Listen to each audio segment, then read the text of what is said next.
Hey everybody, welcome, welcome to Hidden Horror. Thank you for spending this time with me. I appreciate that. Let's get started.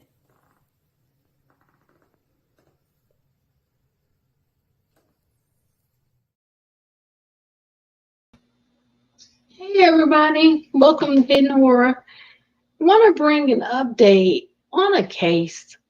Um, Last year I started looking into a case where there was some repeat offender type activity.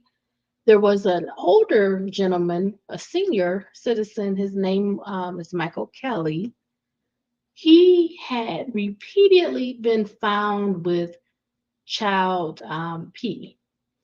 And I didn't understand in the beginning this mindset of S predators, but over time, continually looking into these cases, looking at the behaviors, comparing cases, age does not have any boundary to the behavior. Um, the reason I was kind of fascinated or interested in the Michael Kelley case is because at the age that he is, at the time he was 74 years old, I was trying to kind of grapple with the fact that he has never altered his behavior. He hasn't been able to change. He has diminished his behavior, saying, "Oh, well, I didn't actually take a child, touch a child." I'm going to say allegedly, okay, etc. Um,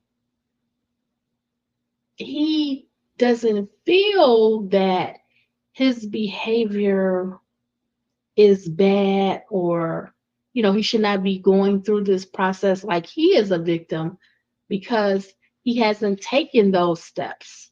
It's like for him possibly a fantasy is his thoughts. He can do behaviors, but as long as he's not involving a child, he doesn't feel like what he's doing is wrong. The problem with that thinking, that logic, I mean, it's wrong altogether, but most as predators, they evolve. They fantasize. They have these ideas. Um, they create and they plan certain behaviors, activities, and they begin to take steps to further those ideas. It may start off with just maybe looking in a magazine, for example.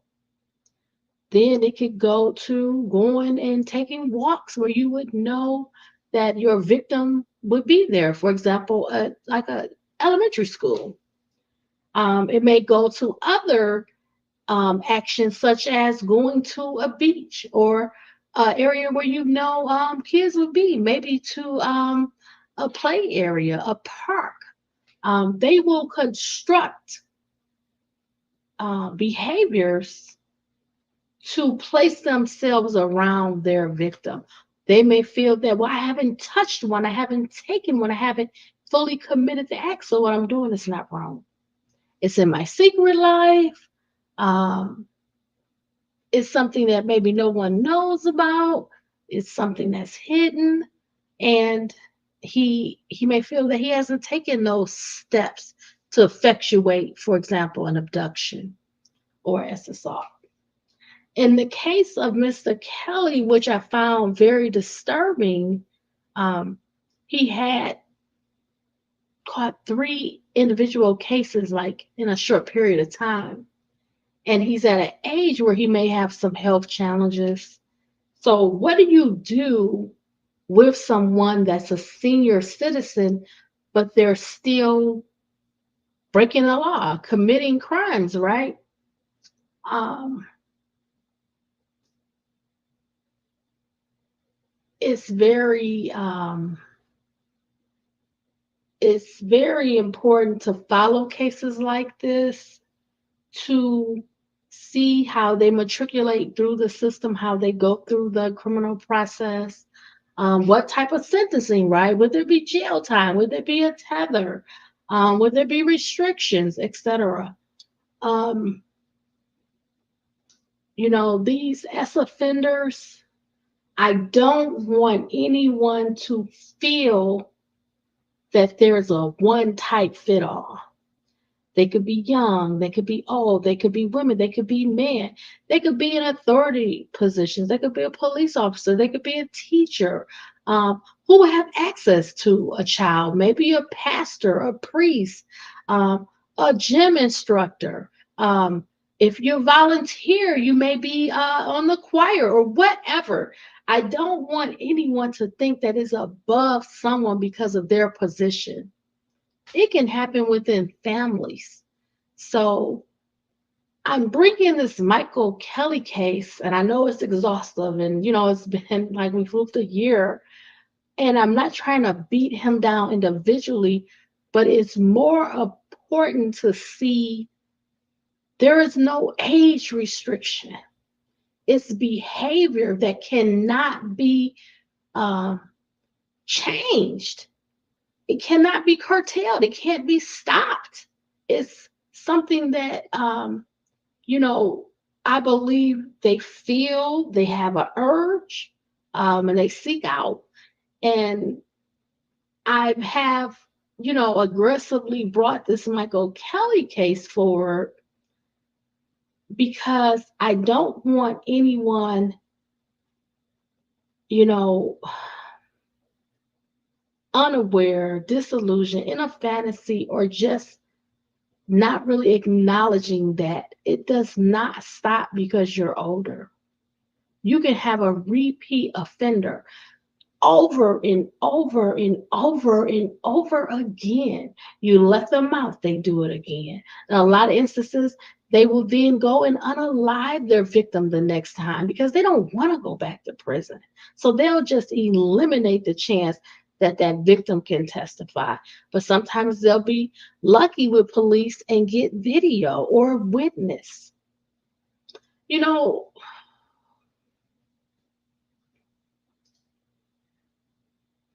I believe in prevention. I believe in taking steps to assess risk.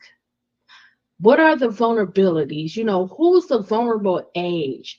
Are there circumstances where a person would be vulnerable? For example, if you have someone that's disabled, if you have someone that is very young, one, an infant, two, um, if, like I said, you have position, a pastor, all kind of circumstances. I don't want you to overlook anything. So this is why I'm coming forth with this Michael Kelley update, because it's important to be prepared and alert. Okay, so let's get to it. Um, the article is on the Hidden Horror Facebook page. The link is, it's on mlive.com. It's dated April 23rd, 2024. It's titled Ann Arbor Man Sentenced to 1 year in Jail for Child P Crimes. Okay. A man charged in 3 cases of possessing child P will serve 1 year in jail. Washtenaw County Trial Court Judge Carol Kuhnke also sentenced Michael Patrick Kelley, 75 years old, on Tuesday, April 16th, to 5 years probation. Kelley pleaded no contest to the child P related charges in March and will serve 3 sentences simultaneously. Kuhnke gave him credit for 15 days already served in jail. In another similar case from 2018, Kelley of Ann Arbor served probation. So he had a case in 2018 that was similar. He got probation. He picked up 3 more individual cases, and he's getting 1 year for each child P case, and they're going to be conserved at the same time concurrently. So he's only going to do 1 year in jail. Washington County prosecutor Grace Broughton said Kelley is a danger, is a danger to the children of this community during his arraignment hearing before 15th District Court Magistrate Tamara Garwood. He clearly has an interest in minor children, Broughton continued, and he can't curtail his desires or his behaviors. Let me read that again. He clearly has an interest in minor children. She said he was a danger and he can't curtail his desires or his behaviors. Kelley has denied he has had contact with children. It's a false accusation, Kelley said during his arraignment. It's not fair to me. It's a crime against me and my own integrity. I have never touched anyone.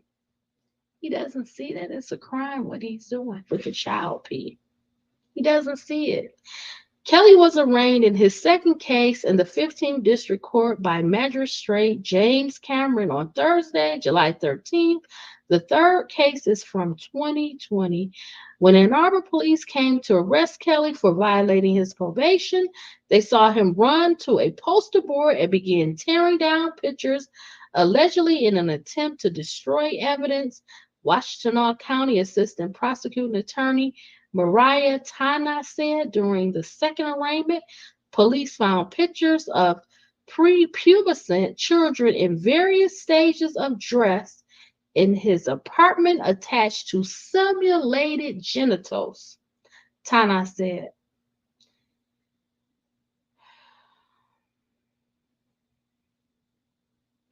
listen, family.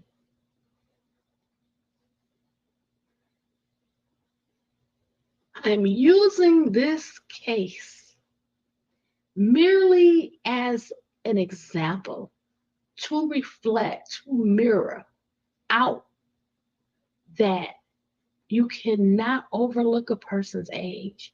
You cannot overlook their title. You can't overlook that your child may be nice and friendly to them. Your child may not say anything. You have adults that don't say anything. So it's important to just convey. Let's not have any blinders on. Let's not remove anybody. Let's be alert. Let's be aware. Let's be conscious. Let's be proactive about our safety, our kids' safety, our family safety, being protective, being alert. That's all I'm saying, because it doesn't have an age. And more importantly, you don't change. You don't change. The behavior is a repeat offender type behavior. This S assaults, these S offenders, they're repeat behaviors, unchanged. And going unchecked means that more than likely they will offend again, but possibly and potentially the next time they may harm and unalive their victim. So they can't tell. So they don't have a witness. So they can't testify. They can't speak to what's happened to them. And in this case, Mr. Kelley has literally had multiple cases, same child P crimes. Now he's going to be forced to go to jail at the age of 75. But I don't want you to think, oh, this is rare. Don't overlook anybody. Focus on the behaviors, the actions. Communication is key. Awareness is key for prevention. That's what Hidden Horror is telling you tonight. Okay? Be safe, be savvy, be well. All my friends, Mr. Kelley is going to do 1 year.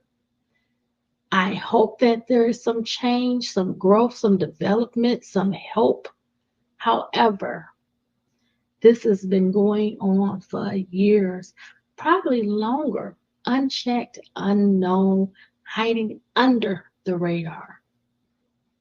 That's what they want to do. They want to blend within the community.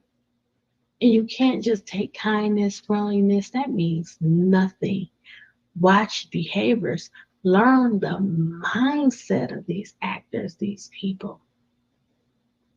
Learn it for yourself. Go and search on that S registry in your state. See who's on there. See how far they live. What are their crimes? When did it happen? How old were they? Okay, look into the details. Even if you're dating, right? You want to protect yourself, your family, your kids, okay? Be well. Have a beautiful night, beautiful weekend. Bye, everybody.